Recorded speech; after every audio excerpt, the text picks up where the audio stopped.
प्रस्तुत है मुंशी प्रेमचंद की कहानी बड़े भाई साहब। मेरे भाई साहब मुझसे 5 साल बड़े थे, लेकिन 3 दर्जे आगे। उन्होंने भी उसी उम्र में पढ़ना शुरू किया था जब मैंने शुरू किया, लेकिन तालीम जैसे महत्व के मामले में वह जल्दीबाजी से काम लेना पसंद ना करते थे। इस भवन की बुनियाद खूब मजबूत डालना चाहते थे, जिस पर आलीशान महल बन सके। 1 साल का काम 2 साल में करते थे, कभी कभी 3 साल भी लग जाते थे। बुनियाद ही पुख्ता ना हो तो मकान कैसे पायदार बने। मैं छोटा था, वो बड़े थे। मेरी उम्र 9 साल की, वह 14 साल के थे। उन्हें मेरी तब्दीह और निगरानी का पूरा जन्मसिद्ध अधिकार था, और मेरी शालीनता इसी में थी कि उनके हुक्म को कानून समझूं। वह स्वभाव से बड़े अध्ययनशील थे, हरदम किताब खोले बैठे रहते और शायद दिमाग को आराम देने के लिए कभी कॉपी पर, कभी किताब के हाशियों पर चिड़ियों, कुत्तों, बिल्लियों की तस्वीरें बनाया करते थे। कभी कभी एक ही नाम या शब्द या वाक्य 10-20 बार लिख डालते, कभी एक शेर को बार बार सुंदर अक्षर से नकल करते, कभी ऐसी शब्द रचना करते जिसमें ना कोई अर्थ होता, ना कोई सामंजस्य। मसलन एक बार उनकी कॉपी पर मैंने यह इबारत देखी, स्पेशल अमीना भाइयों भाइयों, दरअसल भाई भाई, राधे शाम श्रीयुक्त राधे शाम 1 घंटे तक। इसके बाद एक आदमी का चेहरा बना हुआ था। मैंने चेष्टा की कि इस पहेली का कोई अर्थ निकालूं, लेकिन असफल रहा और उनसे पूछने का साहस ना हुआ। वह 9वीं जमात में थे, मैं 5वीं में। उनकी रचनाओं को समझना मेरे लिए छोटा मुंह बड़ी बात थी। मेरा जी पढ़ने में बिल्कुल ना लगता था। 1 घंटा भी किताब लेकर बैठना पहाड़ था। मौका पाते ही हॉस्टल से निकलकर मैदान में आ जाता और कभी कंकरियां उछालता, कभी कागज की तितलियां उड़ाता, और कहीं कोई साथी मिल गया तो पूछना ही क्या, कभी 4 दीवारी पर चढ़कर नीचे कूद रहे हैं, कभी फाटक पर वार उसे आगे पीछे चलाते हुए मोटर कार का आनंद उठा रहे हैं। लेकिन कमरे में आते ही भाई साहब का रौद्र रूप देखकर प्राण सूख जाते। उनका पहला सवाल होता, कहाँ थे? हमेशा यही सवाल इसी ध्वनि में पूछा जाता था, और इसका जवाब मेरे पास केवल मौन था। न जाने मुंह से यह बात क्यों ना निकलती कि जरा बाहर खेल रहा था। मेरा मौन कह देता था कि मुझे अपना अपराध स्वीकार है, और भाई साहब के लिए इसके सिवा और कोई इलाज ना था कि रोज से मिले हुए शब्दों में मेरा सत्कार करें। इस तरह अंग्रेजी पढ़ोगे तो जिंदगी भर पढ़ते रहोगे और एक हर्फ ना आएगा। अंग्रेजी पढ़ना कोई हंसी खेल नहीं है कि जो चाहे पढ़ ले। नहीं, ऐरा गैरा नत्थु खैरा सभी अंग्रेजी के विद्वान हो जाते। यहाँ रात दिन आंखें फोड़ने पड़ती है और खून जलाना पड़ता है जब कहीं यह विद्या आती है। और आती क्या है? हाँ, कहने को आ जाती है। बड़े बड़े विद्वान भी शुद्ध अंग्रेजी नहीं लिख सकते, बोलना तो दूर रहा। और मैं कहता हूँ, तुम कितने घोंघा हो कि मुझे देखकर भी सबक नहीं लेते। मैं कितनी मेहनत करता हूँ, तुम अपनी आँखों देखते हो। अगर नहीं देखते तो यह तुम्हारी आँखों का कसूर है, तुम्हारी बुद्धि का कसूर है। इतने मेले तमाशे होते हैं, मुझे तुमने कभी देखने जाते देखा है? रोज ही क्रिकेट और हॉकी मैच होते हैं, मैं पास नहीं फटकता, हमेशा पढ़ता रहता हूँ।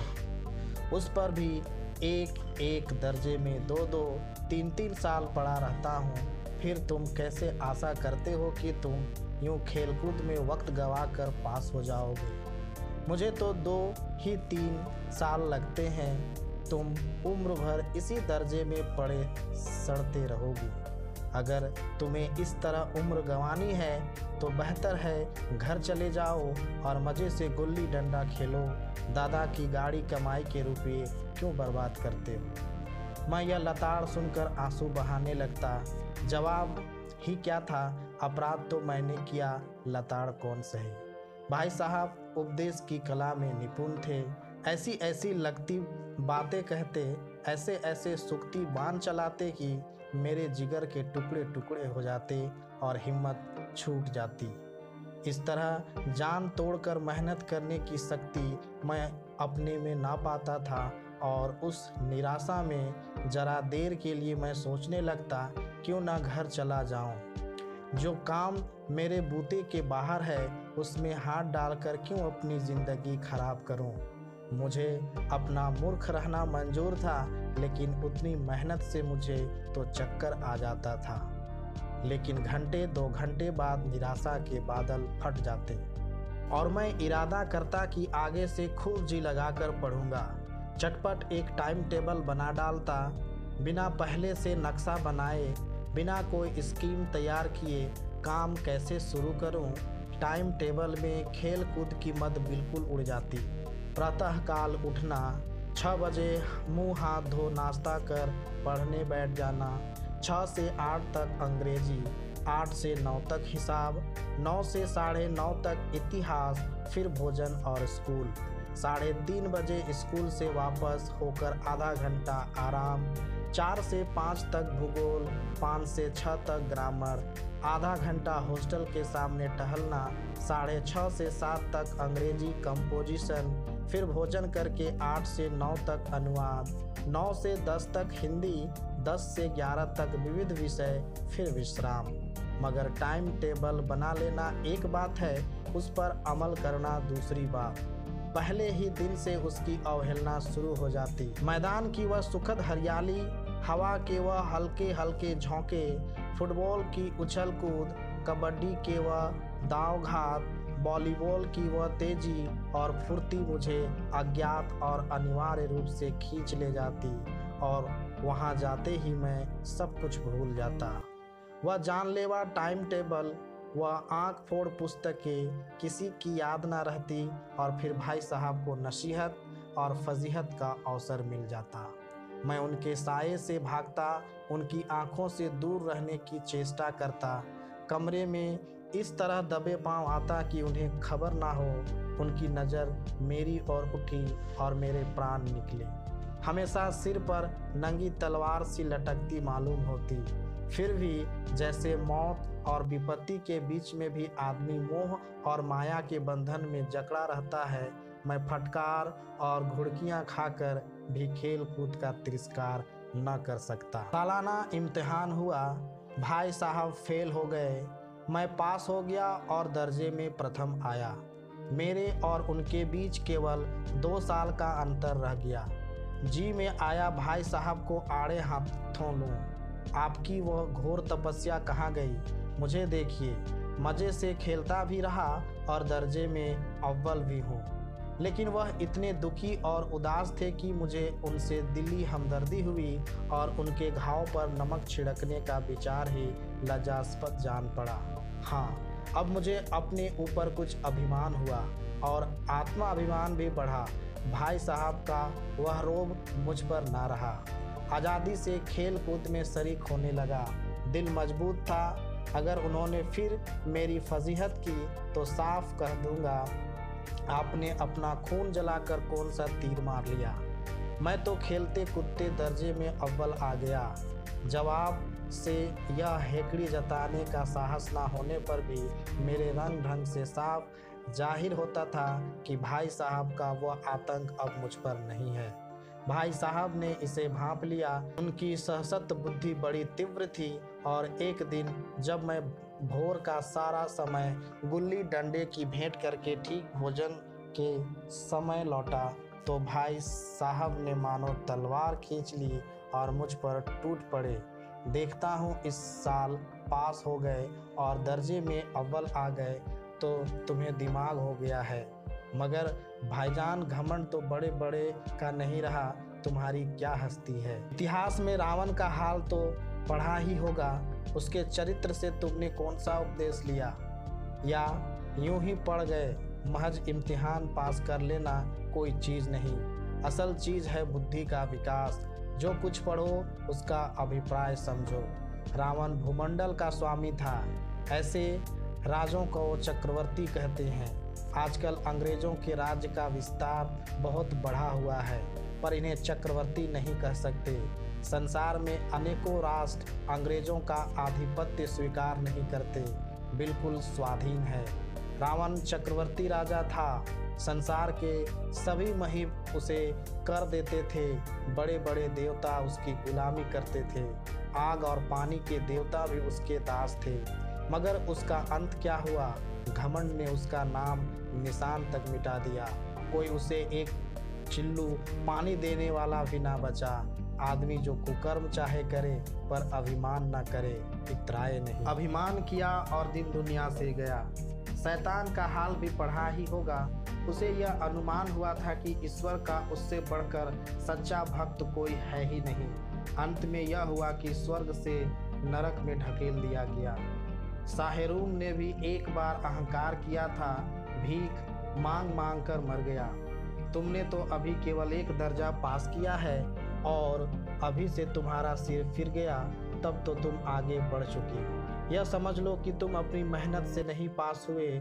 अंधे के हाथ बटेर लग गई, मगर बटेर केवल एक बार हाथ लग सकती है, बार बार नहीं। कभी कभी गुल्ली डंडे में भी अंधा चोट निशाना पड़ जाता है, उससे कोई सफल खिलाड़ी नहीं हो जाता। सफल खिलाड़ी वह है जिसका कोई निशान खाली ना जाए। मेरे फेल होने पर ना जाओ, मेरे दर्जे में आओगे तो दांतों पसीना आएगा। जब अलजेब्रा और ज्योमेट्री के लोहे के चने चबाने पड़ेंगे और इंग्लिस्तान का इतिहास पढ़ना पड़ेगा। बादशाहों के नाम याद रखना आसान नहीं। 8 हेनरी को गुजरे हैं। कौन सा कांड किस हेनरी के समय हुआ, क्या यह याद कर लेना आसान समझते हो? हेनरी 7वें की जगह हेनरी 8वां लिखा और सब नंबर गायब। सफाचट सिर्फ भी ना मिलेगा, सिरप भी। हो किस ख्याल में? दर्जनों तो जेम्स हुए हैं, दर्जनों विलियम। कोड़ियों चार्ल्स दिमाग चक्कर खाने लगता है, आंधी रोग हो जाता है। इन अभागों को नाम भी ना जुड़ते थे।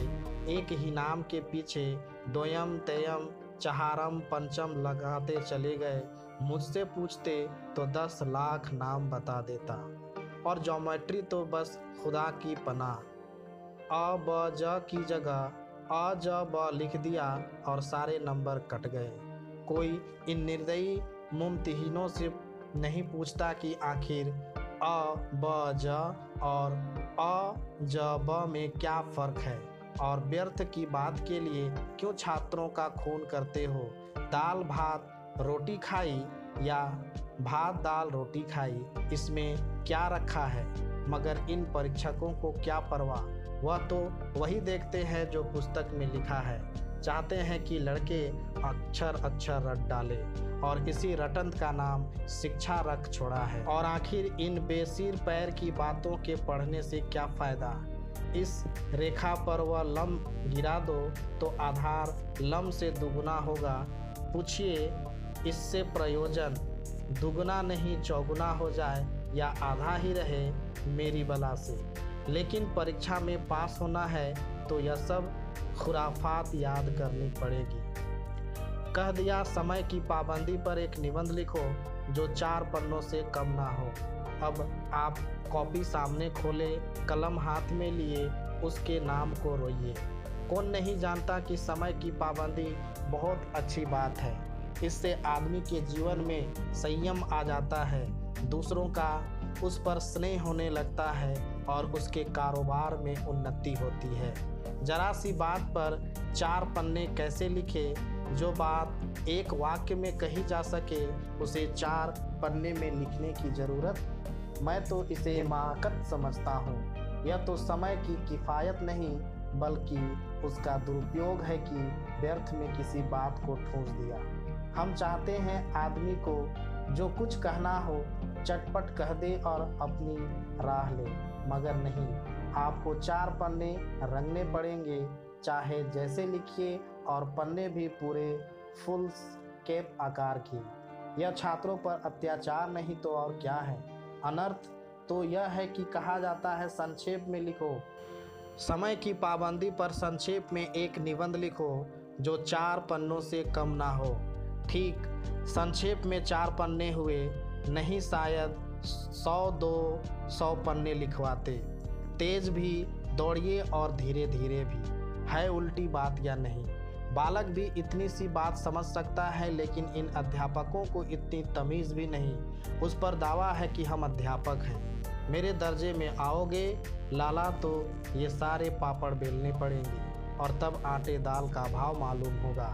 इस दर्जे में अव्वल आ गए हो, वो ज़मीन पर पाँव नहीं रखते, इसलिए मेरा कहना मान। लाख फेल हो गया हूँ लेकिन तुमसे बड़ा हूँ। संसार का मुझे तुमसे ज़्यादा अनुभव है। जो कुछ कहता हूँ उसे गिरह बांधिए, नहीं पछताएंगे। स्कूल का समय निकट था, नहीं ईश्वर जाने यह उपदेश माला कब समाप्त होती।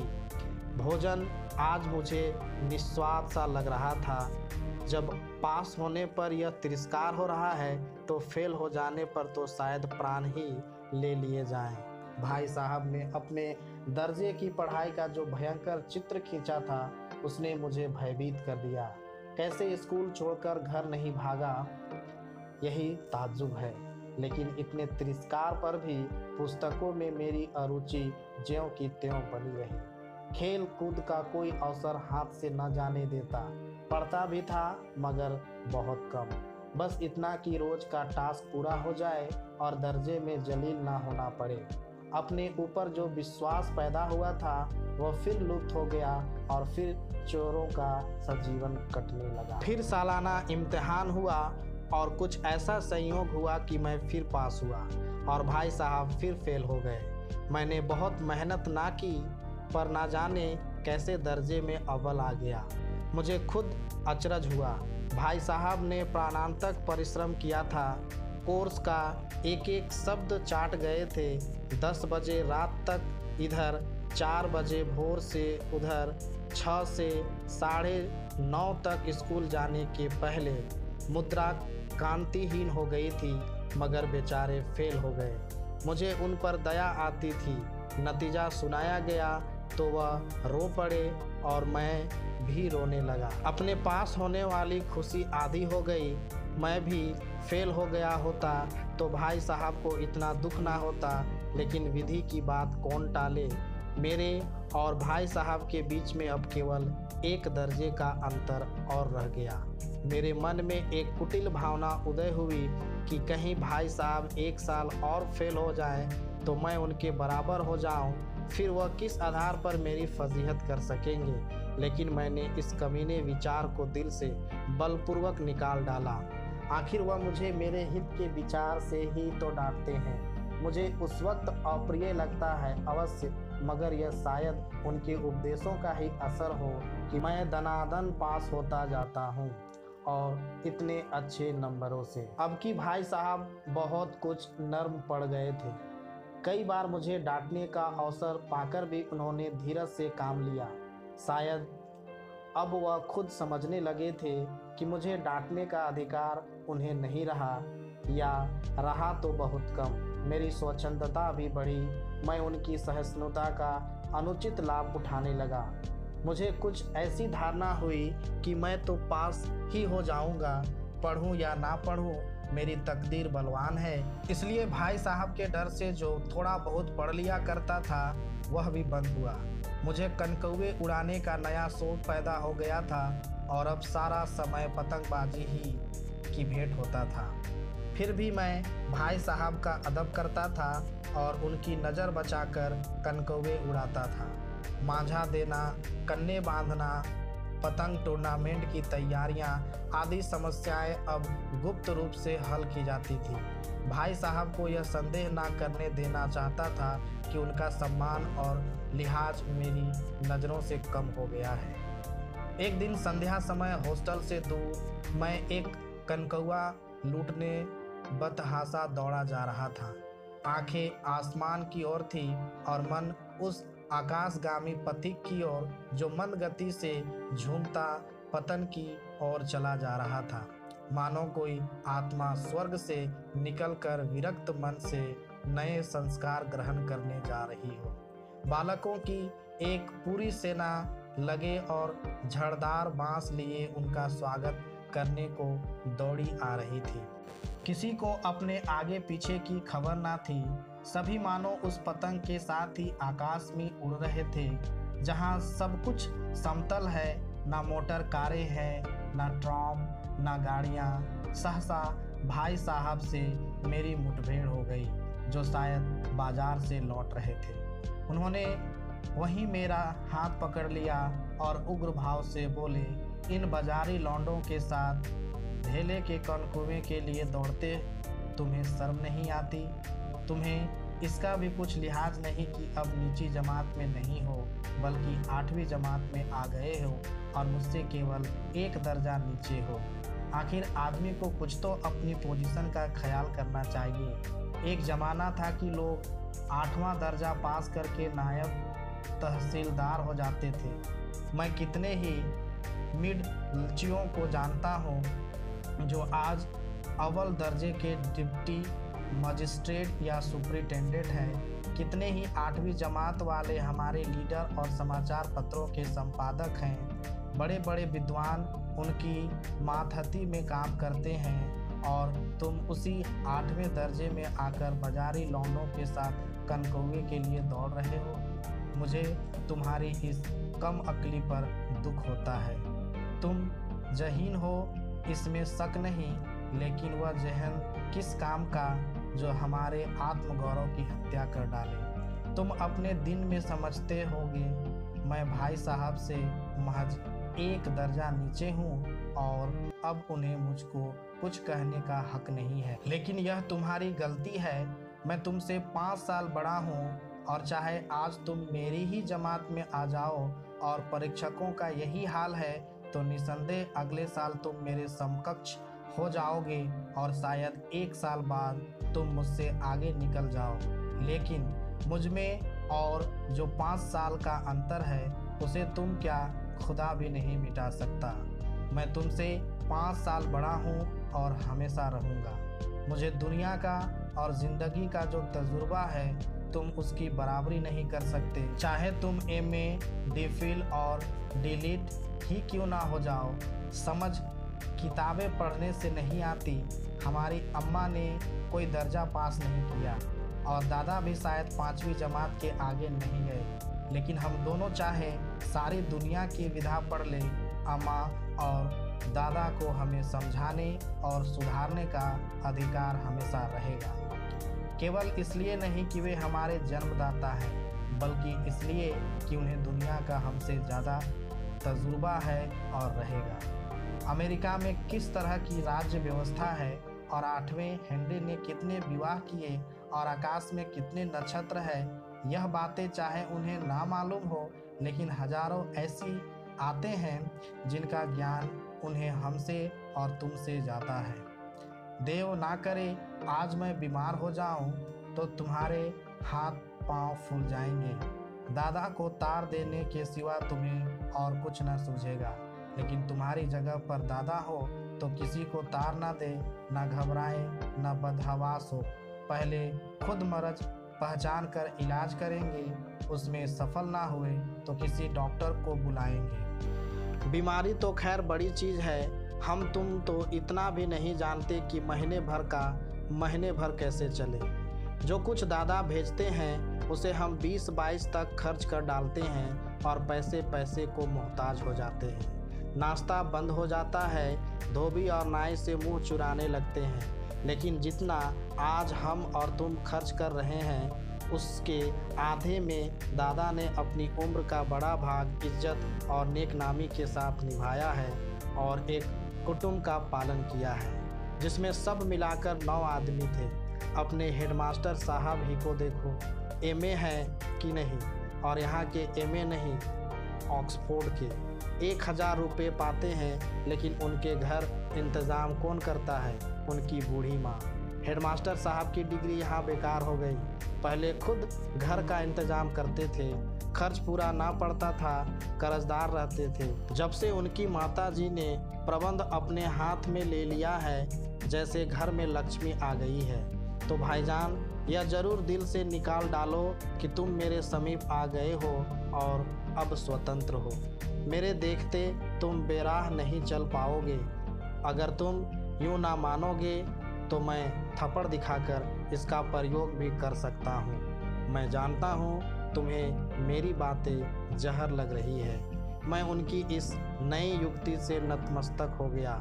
मुझे आज सचमुच अपनी लघुता का अनुभव हुआ और भाई साहब के प्रति मेरे तम में श्रद्धा उत्पन्न हुई।